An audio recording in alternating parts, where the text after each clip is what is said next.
Alors, je reprends donc cette vidéo pour la suite des méthodes de purification. Donc, on a vu la purification à l'eau, la purification à la flamme, on l'a vu très rapidement, la purification à la sauge, en encens, en feuilles, le palo santo. Donc maintenant, on va voir une autre méthode de purification qui est la méthode avec le sel. Donc le gros sel, c'est très connu depuis la nuit des temps pour purifier. Hein, le gros sel, voilà, on l'utilise beaucoup pour les purifications et dans les différents rituels. Donc la méthode, c'est de mettre du gros sel et la pierre. Ça, c'est de la purification au sel direct. Alors c'est pas très bon, parce que le sel, c'est très corrosif, donc ça abîme les pierres, ça abîme les bijoux. Donc on évite toujours de mettre la pierre au contact du sel directement. Ce qu'on fait, c'est qu'on va utiliser un bout de sopalin ou mieux un petit chiffon, un petit bout de tissu de coton ou de lin, voilà, et vous mettez la pierre dessus. Donc là, vous pouvez en mettre plusieurs, vous n'êtes pas obligé d'en mettre qu'une, ça vous permet d'en faire plusieurs à la fois. Vous allez donc les laisser dedans aussi quelques heures.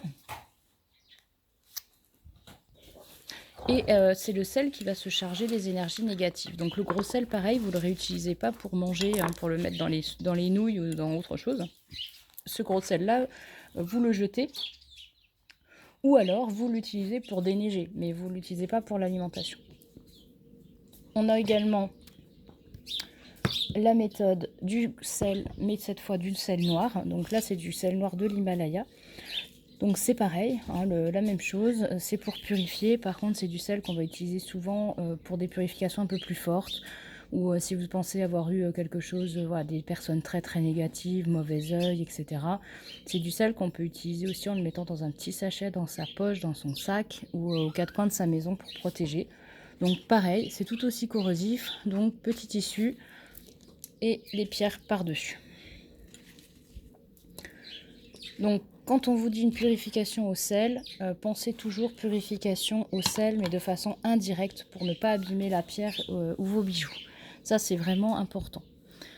Autre méthode de purification des pierres, on va avoir les ondes de forme, ou voilà, les dessins sacrés, les ondes de forme. Vous avez dû tous voir passer ça si vous passez sur internet, sur les groupes, sur ces choses-là. Donc on a, je vais essayer de vous la montrer, peut-être pas entière, mais donc la fleur de vie. Je vais essayer de reculer un petit peu. Voilà, donc la fleur de vie. Donc la fleur de vie, c'est un dessin particulier, hein, donc il faut vraiment que le dessin soit fait de façon stricte, correcte. Le but, c'est de bénéficier des ondes de forme qui sont créées par ces dessins géométriques. Voilà, donc il y en a plusieurs. Là, c'est la fleur de vie, c'est ce qui va être le plus connu et que vous allez retrouver le plus facilement. Vous avez également des petits dessins comme ça, Métatron ou autre. Voilà, donc ça, après, tout le monde n'est pas d'accord là-dessus. Il y en a qui n'y accordent pas trop d'intérêt.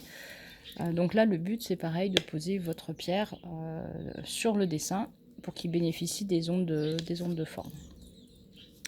Voilà, donc ça, c'est une méthode de purification. Il y a même également, normalement, les ondes de forme, fleur de vie, Métatron et autres, c'est purification et rechargement en même temps. Moi, personnellement, j'avoue que je préfère purifier soit à l'eau, soit à la sauge, quitte à mettre après sur les fleurs de vie que je garde du coup mes pierres comme ça. C'est un peu décoratif en plus et voilà, ça peut leur faire bénéficier de l'énergie, mais je ne m'en sers pas comme méthode unique. Mais voilà, après ça c'est très très personnel, il y a des gens qui n'utilisent que ça. Là du coup, il n'y a pas d'inconvénient majeur sur certaines pierres, sur les bijoux, voilà, on peut utiliser ça quoi qu'il arrive avec n'importe lesquels. On peut également purifier ces pierres avec le son, donc notamment avec le son comme le bol tibétain. Donc je recule encore un petit peu. Donc le bol tibétain, voilà, je ne sais pas si tout le monde connaît. Le but, c'est que ça fasse un son qui va purifier les pierres. C'est un son particulier. Donc vous avez le gong et puis vous avez les vibrations. Voilà, je ne sais pas du tout ce que ça donne à la caméra, ça se trouve c'est insupportable, je ne sais pas. Donc là, en fait, vous allez purifier vos pierres avec le son voilà, qui va nettoyer vos pierres. Donc il faut le faire un petit peu longtemps, hein. Par contre, il ne faut pas juste faire un gong et passer un coup dessus, il faut que ça dure un petit peu plus longtemps. Voilà, donc globalement, on a fait le tour de toutes les méthodes de purification possibles. Alors vous me direz, il y a une plume là, à quoi elle sert? Alors la plume, en fait, ça sert, quand vous faites brûler la sauge, à la faire, circuler un petit peu comme ça. Si vous voulez pas faire purifier vos pierres les unes après les autres et que vous avez toute une pièce ou, toute une vitrine, vous pouvez, prendre la sauge, vous la faites, brûler et avec la plume, vous allez, éparpiller un petit peu la fumée un petit peu partout, dans votre vitrine, sur vos pierres ou dans votre maison. Voilà, donc méthode de purification à l'eau, au sel indirect, éventuellement à la flamme, avec les ondes de forme, avec le son, donc les bols chantants, bols tibétains, bols en cristal, avec l'encens, la sauge, le bois de Palo Santo. Vous avez le choix. Globalement, la sauge, c'est ce qui va être le plus facile. C'est facile à trouver, c'est facile à garder chez soi, c'est pas cher. Vous pouvez purifier les bijoux comme les pierres. Toutes les pierres supportent la sauge, donc vous n'avez aucune contre-indication. Donc ça reste quand même ce qui est le plus facile et le plus pratique et c'est très efficace également. Donc voilà, on est quand même sur quelque chose d'important là-dessus.